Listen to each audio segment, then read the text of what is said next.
안녕하세요. 아주 착하고 순한 효자, 효녀를 둔 애엄마입니다. 지금 이 자리에서 저는 단순히 내 새끼들 자랑이나 하고자 온 것이 아니고 예비 시모 입장으로서 글을 쓰게 되었다는 점 미리 알려드립니다. 사실 가족이라고 다 잘 살고 화목한 건 아니지 않습니까? 부부가 화합이 잘 되어도 자식 낳고 망하는 가족들도 있고 자식들이 천사 같은데 오히려 부모들이 못나서 인생 나락으로 가기도 하잖아요. 그렇게 어쩔 수 없는 불행 때문에 가족이란 울타리가 매 순간 지옥인 사람들과 달리 저희 집안은 늘 화목하고 정이 가득한 곳이었습니다. 적어도 예비 며느리를 만나기 전까지는요. 자녀들이 내 마음 같지 않게 엉뚱한 길로 셀 수도 있다고 보는데 그건 온전히 자녀들이 겪기도 해봐야 할 가시밭길이라고 생각을 해요. 하지만 그 가시밭길 때문에 다른 가족원들에게 피해가 간다면 그건 잘못된 길이라고 판단하고 싶습니다. 제겐 겨우 얻은 예비 며느리가 있는데요. 남의 집 귀한 딸 데려와 함부로 할 생각은 추호도 없던 저는 예비 며느리 소식을 들었을 때 그저 기쁘기만 했습니다.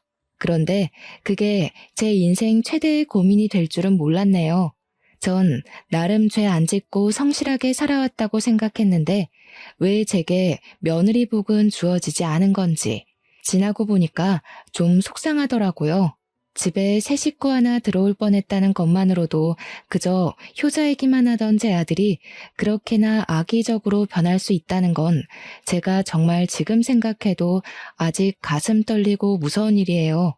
저는 섬에 사는 사람인데요.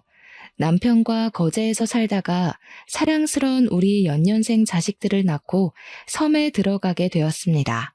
사실상 직장을 옮긴 남편을 따라 섬으로 들어가게 된 거였죠.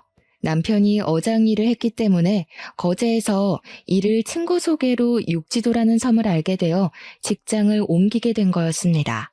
육지도에는 학교가 중학교까지밖에 없어요.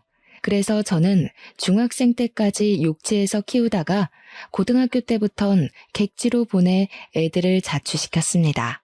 섬에서 좋은 것만 먹고 좋은 것만 보고 살았는지 우리 애들은 군말 없이 효자 효녀로 잘 자라주었어요. 사교육이 어려운 육지라는 지역에서 겨우 교회에 아는 지인 딸에게 과외비를 주고 수학을 배우게 한 것 말고는 따로 공부를 시킨 것도 없는데 고맙게도 애들이 알아서 성적 관리까지 잘하더라고요. 육지 학교 안에서 1, 2등을 하는 성적이었지만 사실 객지 친구들과 직접 겨뤄보지 않은 성적이기에 저랑 남편은 애들 공부 실력에 관해 큰 기대는 안 했어요. 그런데 이 기특한 애들이 고등학교를 가도 전교 5등 안에서 노는 겁니다. 그때도 신기하기만 했는데 고3이 되고 수시 입시를 지원할 때 딸 담임 선생님한테 전화가 오고 다음 해에 아들 담임 선생님한테 전화 왔을 때 알았어요. 우리 애들이 정말 잘하는 애들이구나 하고요. 저희 집의 경우 특이하게도 딸이 의대의 길을 가니 아들도 누나를 따라 의대를 가게 된 경우거든요.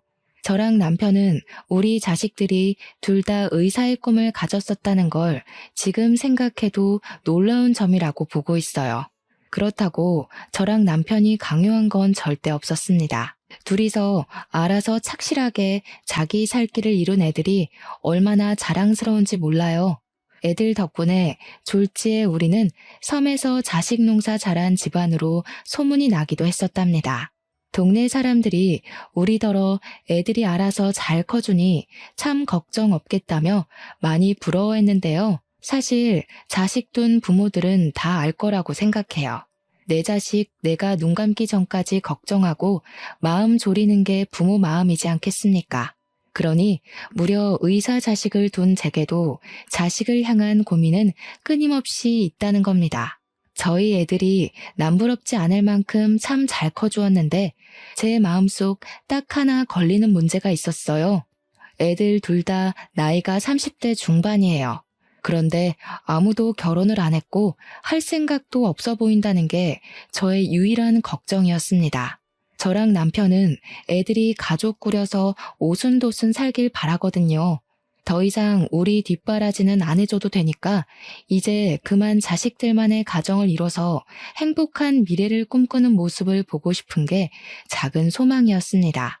그런데 어떻게 된 게 둘은 똑같이 의사를 하더니 결혼에 관심이 없는 것마저 똑같을 수가 있는지 모르겠어요. 한 녀석이라도 가정을 만든다면 마음이 좀 놓이겠건만 애들은 영 직장일 말고는 관심이 없대요. 제가 한 번씩 애들한테 결혼 얘기를 슬쩍 언급하면 둘 다 하하 웃기만 할 뿐 전혀 이성을 만날 생각이 없어 보였습니다. 제 딸은 산부인과 의사이고 아들은 소아과 의사입니다. 그 말은 즉 가정 이룬 사람들을 빈번하게 만난다는 뜻이기도 하죠.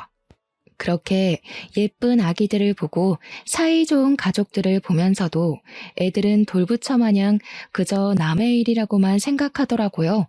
전혀 부럽지가 않대요. 남편은 애들 알아서 자라니까 그냥 자기 인생 알아서 살게 내버려두라고 하길래 입은 다물고 있었어요. 그렇다고 해서 아예 마음이 놓이지는 않았죠. 그렇게 나이 1살, 2살 먹어가던 중이었어요. 차츰 애들 결혼에 대한 기대를 체념하고 지냈는데 얼마 뒤 제게 깜짝 놀랄 만한 소식이 들어와요. 바로 우리 아들이 결혼하고 싶은 여자가 있다고 고백을 한 것이었어요. 우리 애들이 워낙 효심이 깊어서 주말에 바쁜 시간을 쪼개 매번 섬에 들리는데 한날 저녁 식사를 하면서 예비 며느리가 있다고 말을 해줬습니다. 정말이니? 아이고, 어떤 사람이니? 우리 아들이 선택한 사람이라면 정말 착하긴 하겠구나. 너 아직 레지던트인가 그거라면서 한창 바쁠 텐데 어떻게 인연이 다 되었을까? 같은 일 하는 사람이니? 예비 며느리 소리를 듣는데 얼마나 기대가 되던지 저는 설레는 마음으로 아들에게 이런저런 질문을 했습니다. 아들은 어떤 대답도 못하고 그저 표정만 어둡게 하고 있었는데요. 이상하게도 분위기가 뭔가 말해주길 망설이는 눈치였어요. 아들이 입술을 뗄 때까지 제 속이 얼마나 타들어갔는지 모릅니다. 그리곤 조심스레 예비 며느리에 대해 말하는 아들의 발언에 저는 타들어간 심장을 움켜쥘 수밖에 없었어요. 1분 전까지만 해도 기뻐서 들떴던 제 기분은 금세 바닥을 치고 죽어버렸습니다. 그건 제 딸도 마찬가지였나 봅니다. 딸도 아들의 고백이 황당했는지 참지 못하고 먼저 소리를 빽 질렀어요. 미쳤냐? 미혼모? 야, 네가 뭐가 아쉬워서 애 딸린 여자를 만나? 세상에 많고 많은 여자들이 미혼인데 왜 하필 그런 여자를 만났어? 네가 뭐 하나 하자 했기를 해 한번 갔다 오기래. 심지어 나이는 또 얼마나 어려워. 그런 식으로 얘기하지 말지. 산부인과 의사라는 사람이 그러고 싶어? 쓸데없는 이유로 신우질 할 생각만 해봐. 나 그런 거 가만 안 놔둬. 아무리 누나라고 해도 내 와이프 될 사람이 먼저야. 듣자 하니 아들은 다름 아닌 애가 하나 있는 아가씨를 좋아하고 있었습니다. 아들 행동을 보면 이미 아들과 예비 며느리는 마음이 깊어진 사이처럼 보였어요. 딸의 만류에 아들이 처음 보여주는 모습으로 화를 내는데 그날 아들이 다른 사람인 줄 알았습니다. 남편은 착잡한 마음을 애써 감추면서 그저 아들의 입장을 이해하려 했지만 저랑 딸은 단번에 인정하기가 어려워서 절대 아들 결혼 허락 못한다고 주장을 했어요. 내가 분명 말했다. 그 결혼 절대 안 돼. 너 그 결혼하는 순간 인생 쪽나. 네가 의사 준비한다고 얼마나 개고생을 했냐? 아니면 너 개인 병원 차릴 때까지 좀 더 기간을 두고 만나보다가 결정하던지 뭐하러 급하게 진행해? 그래, 네 누나 말이 맞다. 왜 하필 그런 어려운 길을 가려고 해? 결혼도 이 사람 저 사람 몇 번 겪어보고 잘 맞는 사람이랑 해야지. 이건 너무 섣부르다 아들아. 아이씨, 왜 엄마랑 누나가 난리야. 언제는 나더러 결혼 좀 하라며? 그래서 하겠다고. 근데 왜 갑자기 결혼한다니까 또 난리야? 내 결혼이야. 똑똑히 말하는데 이 결혼 막으면 나 다신 이 집 안 들어와.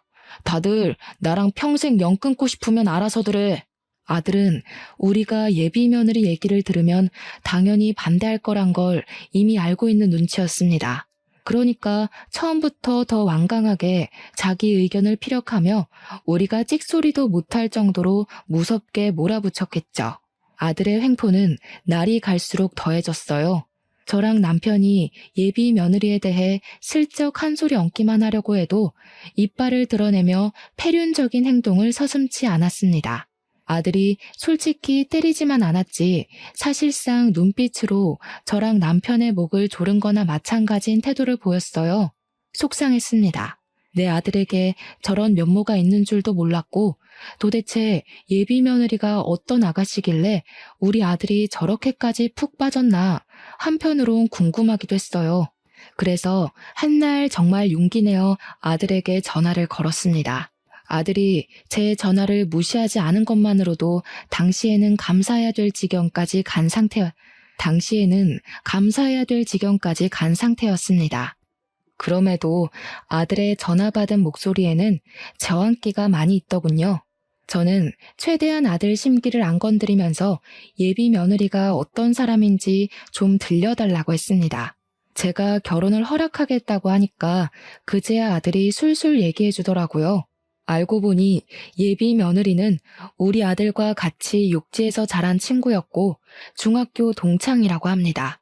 지난번 섬에 들어왔다가 아들이랑 예비 며느리가 우연히 마주쳤는데 그날 인연으로 반가워서 연락처를 주고받았고 섬 밖에서 몇 번 만났다가 사이가 깊어졌다고 했어요.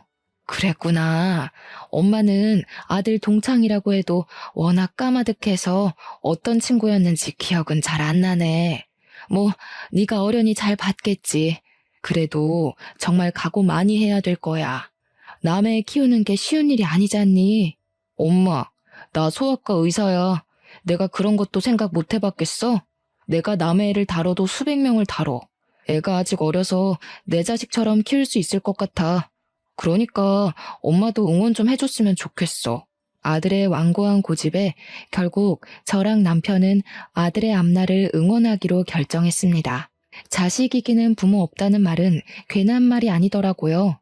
자식을 정말로 많이 사랑한다면 끝내 자식에게 백기를 들 수밖에 없도록 만들어진 게 부모의 존재이지 않습니까? 우리가 결혼을 허락하는 덕에 아들은 성질을 많이 죽였어요.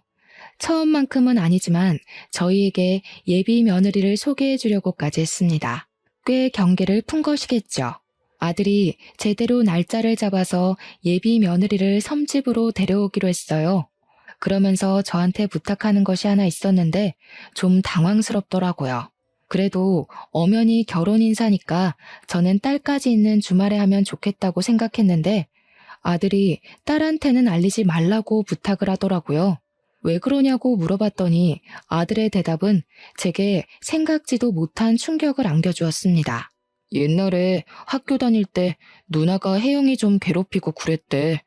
혜영이가 우리 누나 무섭다고 최대한 안 보고 싶다네. 그 얘기 듣는데 진짜 내가 다 쪽팔려서. 그래도 내가 한때 누나 존경했었거든? 이젠 누나란 사람이 제일 최악이야. 늘 목표를 이루고 사는 누나가 멋있다며 누나의 발자취를 따르던 게 우리 아들 마음이었습니다. 그랬던 아들이 예비 며느리란 존재가 나타나면서 낯선 사람이 되어가는 게 보였어요. 어쨌든 저도 학창시절 딸의 행적은 몰랐던 사실이었습니다. 우리 딸이 학교 생활을 착실히 하고 있다고만 생각했거든요. 그런데 제가 모르는 사이 그런 엄청난 일을 저질렀을 줄은 상상도 못했어요. 얼굴 못 본 예비 며느리에게 미안했고 딸에게 상황 설명이라도 듣고 싶었습니다. 하지만 당장은 결혼 인사가 먼저라고 생각해서 일단 아들 부탁대로 딸에겐 예비 며느리 만난다는 사실을 비밀로 했어요. 그리고 며칠 뒤 아들이 연차를 내고 평일 시간에 맞춰서 예비 며느리를 데려왔습니다. 예비 며느리의 첫인상은 참 얌전하고 조용해 보였어요. 참한 것이 아니라 뭐랄까 나쁘게 말하면 좀 사람이 음침해 보인달까? 나름 어른 집에 온다고 신경 써서 머리를 묶었는데도 잔머리를 정리 안 해서 그런지 지저분해 보였고 피부가 하얀 편인데 다크서클이 있어서 어딘가 우울하고 기운 빠져 보이는 상이었어요. 인상이라도 좋으면 어떻게든 예비 며느리를 고운 눈으로 봐주려고 했는데 들어와서도 저랑 남편의 눈을 똑바로 못 쳐다보고 죄인처럼 바닥만 보고 있는 예비 며느리가 예뻐 보이진 않았습니다. 게다가 아들이랑 둘이 같이 들어오는데 아들 품에 예비 며느리 애로 보이는 아기가 안겨 있더라고요. 남의 자식을 안고 있는 아들의 모습을 상상은 했었지만 막상 직접 보니 또 한 번 심장이 철렁하는 거 아니겠습니까? 예비 며느리가 어떤 사람인지를 떠나서 고생길이 뻔히 보이는 저런 여자의 짝을 우리 아들이 자처해서 따라붙었잖아요. 엄마로서 제 아들이 남의 자식 때문에 고생할 생각을 하니까 도무지 마음이 안 좋더라고요. 고개를 왜 그렇게 숙이고 있나? 이렇게 힘든 결혼 마음 먹었으면 더 떳떳하고 당당하게 스스로를 어필해야지요. 그래야 우리가 아가씨 힘든 사정 어떻게든 이해해보고 어울리지 않겠어요? 그래서 아가씨는 부모님 있어요? 삼촌이 하나 있는데 요양병원에 계셔. 너무 몰아붙이지 마. 혜영이가 이렇게 기죽을 수밖에 없는 건 어쩔 수 없는 사회적 낙인 같은 거야. 그냥 내가 옆에서 혜영이 자존감 일으킬 수 있게 도와주면 돼. 제가 보기엔 예비 며느리한테서 여자로서의 매력도 전혀 없는 것 같은데 대체 우리 아들이 뭘 보고 끔뻑 넘어갔는지 모르겠더군요. 예비 며느리는 제가 묻는 말에 대답도 안 하고 움찔거리기만 하더니 답이란 답은 우리 아들이 대신해서 예비 며느리를 대변해주고 있는데 그 꼴이 아주 황당했습니다. 남편은 이미 예비 며느리에 대한 기대를 놓은 것 같았어요. 제가 남편한테 뭐 묻고 싶은 거 있냐고 눈짓을 주면 남편은 고개만 젓더군요. 예비 며느리에게 궁금한 것도 없고 해줄 말도 없을 만큼 단념한 것이겠죠. 남편 마음이 읽히고 나니 저 또한 속상한 감정을 참지 못하겠는 겁니다. 게다가 직접 제 눈으로 예비 며느리의 꼴이 생각보다 더 말이 아니라는 걸 확인하고 나니까 우리 아들을 한 번만 더 붙잡고 싶었어요. 우리 아들이 의사인 건 알죠? 둘이 서로 좋아서 결혼까지 마음먹었다는 건 알겠는데 솔직히 내 아들이 손해보는 장사는 맞잖아요. 적어도 경제력까지 우리 아들한테 기대려는 거면 내가 좀 힘들 것 같아서요. 아가씨는 우리 아들한테 뭘 해줄 수 있어요? 집을 우리 쪽에서 해줄 테니 혼수를 그쪽에서 해결할래요? 그래선 안 됐었는데 저는 일부러 예비 며느리가 제 말을 듣고 도망치길 바래서 좀 쓴소리를 해버렸습니다. 저라고 아이 혼자 키우는 미혼모에게 이런 상처되는 말 하고 싶었겠습니까? 예비 며느리도 돌아가신 사돈들의 귀한 자식일 텐데 저도 남의 자식한테 가슴 아픈 소리 하고 싶지 않았어요. 그래도 팔은 안으로 굽는다고 제 아들만 생각을 해야 했고 제 아들이 무엇보다 평범하게 살길 바랬을 뿐입니다. 그냥 남들처럼 같이 시작하고 같이 꾸려나가고 같이 아이를 만들어서 사는 그런 가정을 살길 원했다고요. 이렇게 소박한 삶이 이토록 어려운 소망인지 꿈에도 몰랐네요. 예비 며느리는 제 말을 듣고도 아무 말 없이 고개만 푹 숙이고 있었습니다. 방금 발언들은 제가 아들의 동의 없이 저지른 일이라서 아들의 성화가 뒤따를 거란 각오는 했어요. 그런데 그게 천륜 얘기가 오갈 정도로 심각한 사항을 불러일으킬지는 차마 예측을 못했습니다. 내가 이 집에 퍼다 부어준 돈이 얼만데 엄마가 뭔데 내 사람한테 그딴 식으로 짓거려? 앞으로 나 보고 살 생각하지 마. 나 이제 이 집 자식 아니야. 두 분은 똑똑히 기억하세요. 천륜이 끊어진 건 명백히 두 분 탓이니까 평생 기억하고 괴로워했으면 싶네요. 아들은 그대로 예비 며느리를 데리고서 밖으로 나갔습니다. 제가 아들을 급하게 따라 나섰다가 아들이 밀치는 바람에 그대로 바닥에 주저앉아 버렸어요. 남편은 저를 쫓아와 부축하면서 이제 그만 아들 인생은 신경 쓰지 말자고 아들이 저리 매몰차게 얘기를 했어도 말뿐일 거라며 저를 위로했습니다. 그러면서도 남편 또한 아들의 돌변한 모습에 한숨만 쉬더군요. 저는 닭똥 같은 눈물을 흘리면서 남편 품에 안겨 서름을 토로했어요. 순하기만 한 아들이 저렇게 변한 게 서럽고 어디서부터 왜 이렇게 어긋나는지를 도통 몰라서 답답함에 눈물만 나왔어요. 한 번도 말썽 피운 적 없는 아들이었는데 아들 모습이 적응되지 않아 하루하루가 괴로웠습니다. 저는 끝내 이 사실을 딸한테 알리기로 했어요. 한동안은 아들 생각에 끙끙 앓느라 딸 생각은 전혀 못하고 있었는데 딸한테서 안부 문자가 오는 덕에 딸에게 하소연하기로 마음을 먹었던 겁니다. 딸한테 전화를 했더니 딸이 바로 저의 울적한 목소리를 알아채더군요. 그래서 그간 있었던 사정을 모조리 말해주었는데 딸이 예비 며느리를 상대로 쌍욕을 하면서 어이없어 하더라고요. 그리곤 곧 제게 자기 학창시절 때 있었던 예비 며느리의 실체를 말해주었는데요. 와, 진짜로 걔가 걔래? 완전 어이없다. 걔 도벽 있었어. 학교에서 얼마나 유명했는데. 내가 엄마한테 한 번 말한 적 있을 텐데. 걔가 여자애들 생리대며 화장품이며 얼마나 훔쳐갔는지 알아? 여선생님 안경까지 훔쳐서는 그 선생님 바로 다음 해에 나가버렸잖아.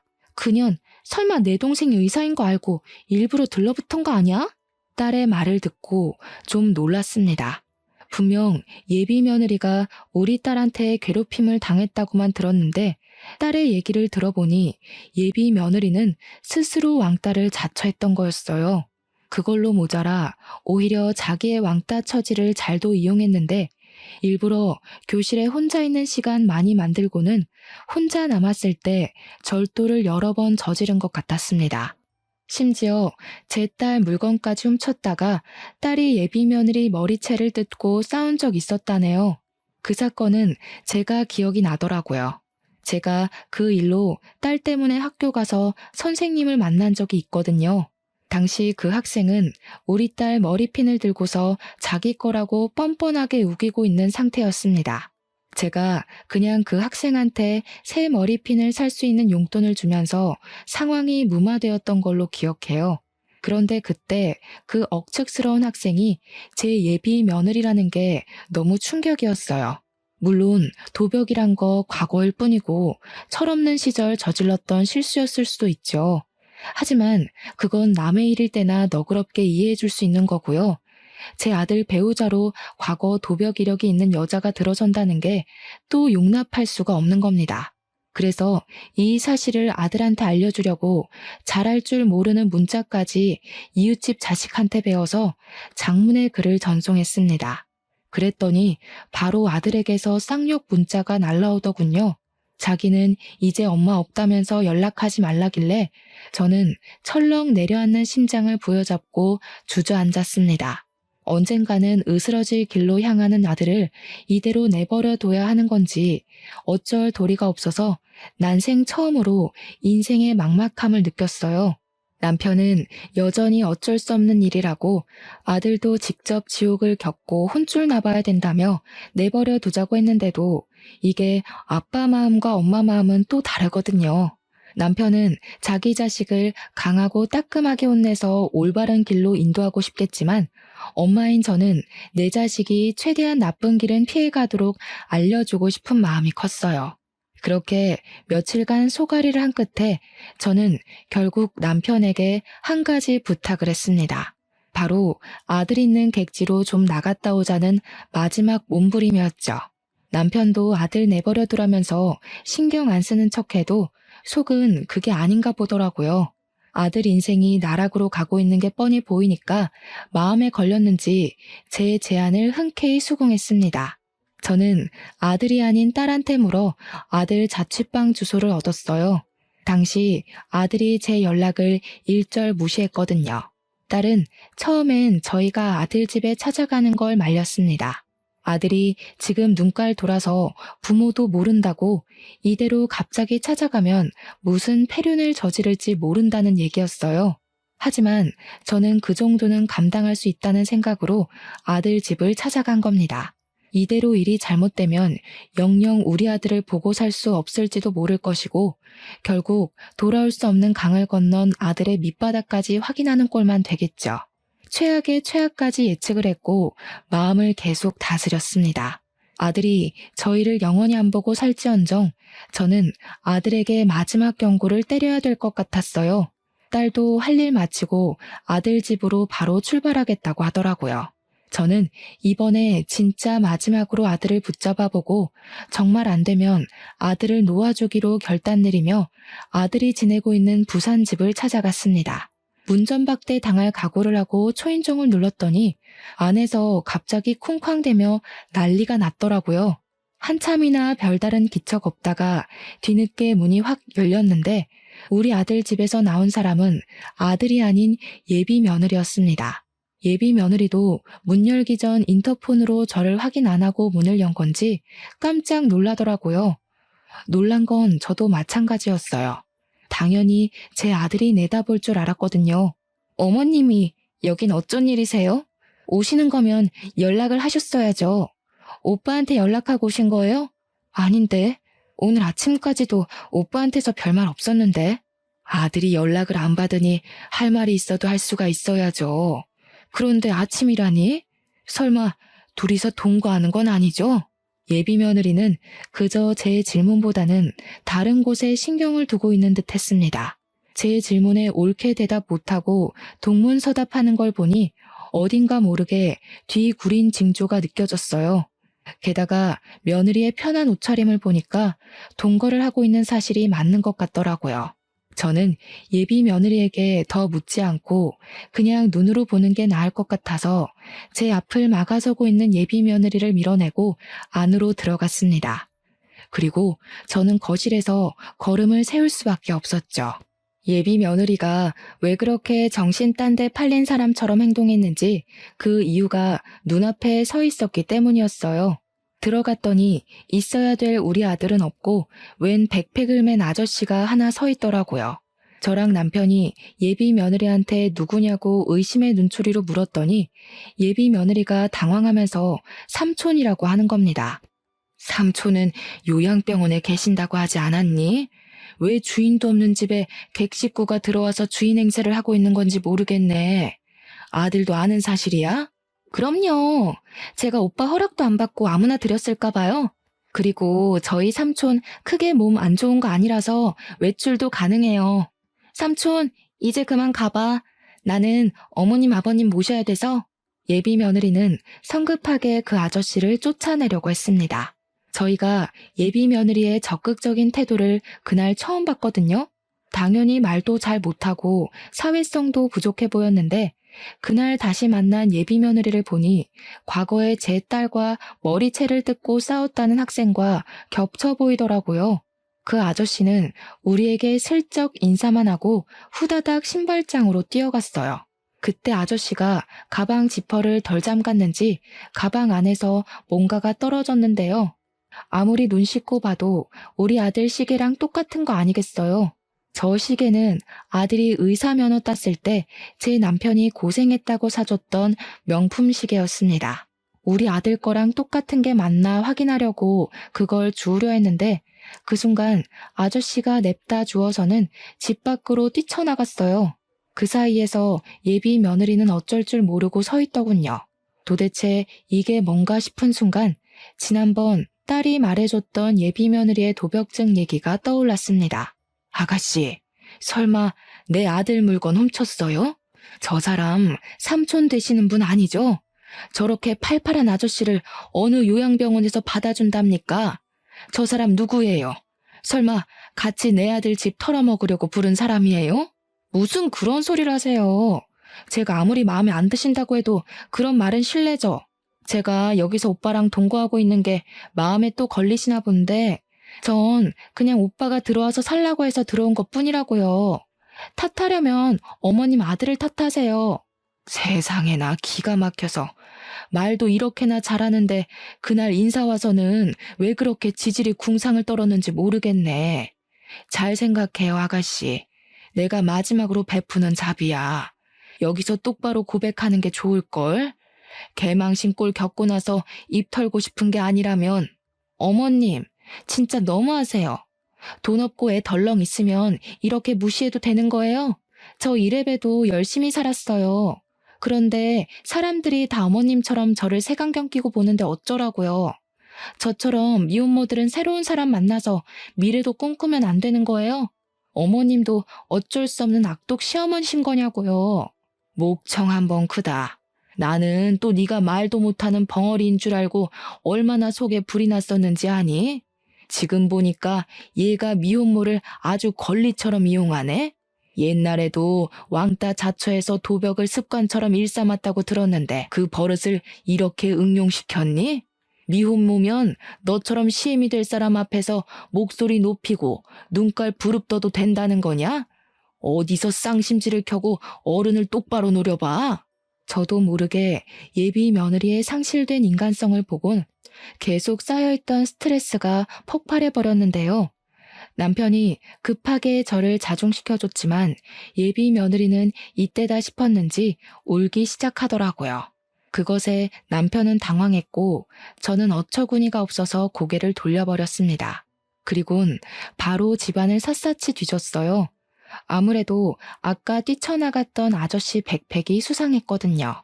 우리 아들이랑 똑같은 시계가 나온 걸론 확신갖기가 일러서 제 눈으로 다른 증거를 확인하려 했습니다. 그러자 예비 며느리가 언제 울었냐는 듯 바로 저를 뒤쫓아오더라고요. 제가 아들 방에 들어가려니까 제 팔을 억세게 잡아당기면서 그 앞을 막는 거 아니겠습니까? 훔친 거 아니라고요. 아까 그 시계 때문에 이래요? 그 시계가 세상에 하나밖에 없는 것도 아니잖아요. 저희 삼촌도 그런 시계 있다고요. 별 가짜는 걸로 오빠랑 저 떼어놓을 생각 마세요. 저 절대 오빠 옆에서 안 떨어질 거예요. 볼수록 가관이구나. 그래, 네가 이렇게 나와준다면 나야 고맙지. 그렇게 떳떳하고 결백하면 뭐가 두려워서 내 앞을 막고 있는 거니? 이참에 내가 네 앞에 고개 숙이고 사과하도록 만들어봐. 저는 남편에게 예비 며느리를 붙잡고 있어주길 부탁하고서 아들 방문을 열고 들어갔습니다. 겨우 2발 내디뎠는데 저는 바로 제자리에 설 수밖에 없었습니다. 방이 아주 아수라장이 되어 있더라고요. 그 난리통 속에 아기가 혼자 침대 위에 덩그러니 누워 있었고 아기 주변으로는 제 아들 것으로 보이는 옷가지랑 액세서리에 속옷까지 널브러져 있었어요. 마치 다 펼쳐놓고 골라서 빼놓은 것처럼 헤집어져 있기도 했습니다. 오빠 방 정리 중이었다고요. 저 원래 방 청소 이런 식으로 해요. 그렇게 못 믿겠으면 오빠한테 전화해서 확인해보라고 하든지요. 누가 뭘 했니? 그래, 너 말 잘했다. 이참에 아들까지 불러서 삼자대면 하자꾸나. 수상한 게 한둘이 아닌데 내가 네 말을 어떻게 믿겠어? 저는 바로 아들한테 문자로 호출을 했습니다. 평소 제 문자도 씹던 아들은 그 연락만큼은 무시를 못하겠는지 급하게 반차를 내고 집에 도착했어요. 아들이 엉망으로 되어 있는 집안 꼬락서니를 보고는 제가 예비 며느리한테 해코지라도 한 줄 알더라고요. 아들을 불러낸 건 저였는데 정작 아들은 저한테 화나서 소리를 냅다 질렀습니다. 누가 당신 아들이야? 내가 더 이상 당신 아들 아니라고 했지? 혜영이 없으면 내 인생도 없는 거라고. 대체 몇 번을 말해줘야 알아쳐먹을 거야? 이 집 당신들이 해준 거라서 생식이라도 내고 싶었어? 어차피 명의가 내 거라서 내 집이라고 우기면 그만이야. 당장 내 집에서 나가. 아들이 미친 사람처럼 저한테 달려들어 목청을 높였는데 눈가에 불끈 힘이 들어간 아들의 눈빛에 저는 그만 겁을 먹고 말았습니다. 심장이 강하게 조여오면서 숨을 쉬는 게 어려워졌죠. 그러자 남편이 나섰는데 남편은 생전 자식들한테 손찌검은 안 하는 사람이거든요. 그런데 그날 처음으로 아들 뺨을 날렸어요. 한 대로 부족해 2대까지 날린 후 마지막엔 아들의 가슴팍을 강하게 밀쳐 중심을 넘겨뜨렸습니다. 이 머저리 같은 놈, 내가 너를 이따위로밖에 못 키운 게 죄지. 어디다 대고 엄마한테 큰 소리야? 그렇게 여자가 좋으면 이 집 갖고 영영 사라져버려. 내가 너 당장 호적에서 파버릴 거야. 이 불효새끼 같으니라고. 아들도 평생 부모한테 맞은 적이 없었다 보니 자기 아빠한테 맞은 게 나름 충격이었나 봅니다. 그리고 제 남편은 웬만해서 애들 삶에 크게 간섭질하는 부모가 아니었거든요. 어떻게든 애들 선택을 존중해 주려고 한없이 이해를 하는 사람이란 말이죠. 그런 아빠가 자기에게 손을 올렸으니 아들 되는 입장에서 얼마나 놀랐겠습니까? 저도 놀랐는걸요. 근데 우리가 아들 눈이 돌아도 단단히 돌아 있었던 걸 몰랐어요. 남편의 손찌검이 아들의 반항기를 더 끌어올린 셈만 돼버렸습니다. 벌떡 일어난 아들이 남편에게 무섭게 돌진해서 남편의 멱살을 잡았는데요. 한 대 칠 기세로 주먹까지 올리길래 제가 급하게 아들 팔을 붙잡으며 말렸습니다. 당연히 남자 두 사람을 제 힘으로 감당하기가 벅차잖아요. 그래서 급한 불부터 끄기 위해 예비 며느리에게 도움을 청했거든요. 그런데 그때 제가 못 볼 꼴을 보고 말았지 뭡니까? 제가 예비 며느리에게 당장 와서 말리라고 소리치던 그 순간 예비 며느리의 표정이 너무 소름이었습니다.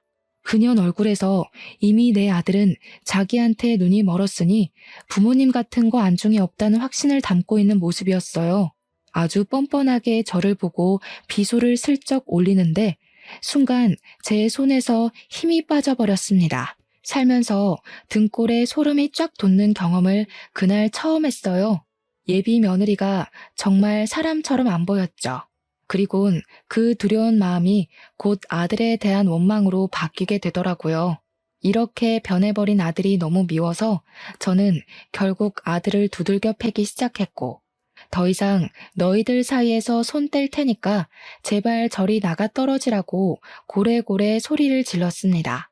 그러자 제 말에 불씨가 확 죽은 아들이 순순히 물러났어요. 그리곤 꼴도 보기 싫으니 바로 나가라고 하더군요. 결국 제가 예상했던 최악의 최악을 더한 일이 발생해버린 셈이었어요. 아들은 저희더러 자길 호적에서 빼든 말든 알아서 하고 다시는 코빼기도 비추지 말라고 했죠. 너무 속상했지만 우선 그날은 아들과의 대화는 틀렸다고 봤습니다. 그래서 남편을 데리고 나가려는데 그와 동시에 딸이 집에 들이닥쳤어요. 워낙 정신없던 터라 딸이 온다는 사실을 잊고 있었던 겁니다. 딸이 들어오자마자 더 놀란 건 딸 뒤로 경찰이 우르르 들어왔다는 거예요. 딸이 예비 며느리에게 삿대질을 하자 경찰들이 예비 며느리를 붙잡았고 집주인인 아들에겐 참고인 조사를 위해 같이 가야 된다고 안내를 했죠. 그때 딸은 가만히 있지를 않고 이 도둑년 새끼야 하면서 예비 며느리한테 달려들어서는 가방에 넣어온 5kg짜리 소금을 꺼내 예비 며느리 머리통에 좌르륵 부었습니다. 경찰에게 수갑이 채워진 예비 며느리는 손도 쓰지 못하고 소금 범벅이 된 채 비명만 질렀어요. 이년이 옛날 버릇 난 못 주고 또 도벽증 도졌네? 옛날엔 내 머리핀을 네 거라고 우기더니 이제 내 동생을 네 거라고 우길 참이니? 사람이 배보다 배꼽이 큰 짓을 하면 이런 꼴이 나는 거야. 네 주제를 알아야지. 밑에 네 삼촌이라는 원조교제 애인 잡혀있거든? 내 동생 물건 다 뱉어내고 쳐 울고 있으니까 가서 나란히 부둥켜 안고 질질 짜라. 딸이 예비 며느리의 이마를 퍽퍽 밀면서 말을 하자 예비 며느리가 딸을 죽일 듯이 노려보면서 괴성을 내질렀습니다. 예비 며느리한테서 저런 악에 바친 고함이 나오는 게 또 놀랍고 무섭더라고요. 원래 조용한 녀석들이 미치면 더 겁나잖아요. 예비 며느리는 더 이상 본성을 숨기지 않기로 한 건지 아니면 정말 화가 나고 분하면 내재되어 있던 저런 모습이 툭 튀어나오는 건지는 모르겠네요. 어쨌든 아들이 보는 앞인데도 더는 이미지 관리 없이 평소와는 이질적인 면모를 드러냈습니다. 나도 이깟 집안 진절머리 나서 결혼 같은 거 할 생각 없었어. 오빠 도장만 찾으면 나가려고 했다고. 아씨, 다 망했잖아. 아, 짜증나. 아, 이번엔 도장이었어? 나이가 먹으니까 스케일이 커졌다? 그럼 네 말은 내 동생한테 일부러 접근했다는 거네. 내 동생이 의사 됐다는 건 동네에 소문 퍼져서 이미 전해 들은 사실일 테고 나이 먹고 추하게 욕심만 날로 과해져서 어쩌냐? 그런 잔머리 굴릴 시간에 공부를 했으면 너도 의사 됐겠다 얘. 잘난 척 하지 마. 옛날부터 언니가 그런 식으로 거들먹거리는 게 재수없었어. 의사가 뭐 대수야? 그래봤자 나처럼 촌뜨기인 건 똑같은 처지면서. 이게 촌뜨기를 무시하네? 촌뜨기도 해내는 의사를 너는 못하고 도둑질만 해댔지 않아? 뭔 자신감으로 의사를 얕볼까? 촌뜨기 무시하려면 적어도 너처럼 상식 없이 손버릇 나쁜 애들한테나 해야 제대로 무시하는 거지. 어줍잖은 수준으로 우리 집안 무시하는 건 열등감밖에 안 된단다, 이 도둑년아.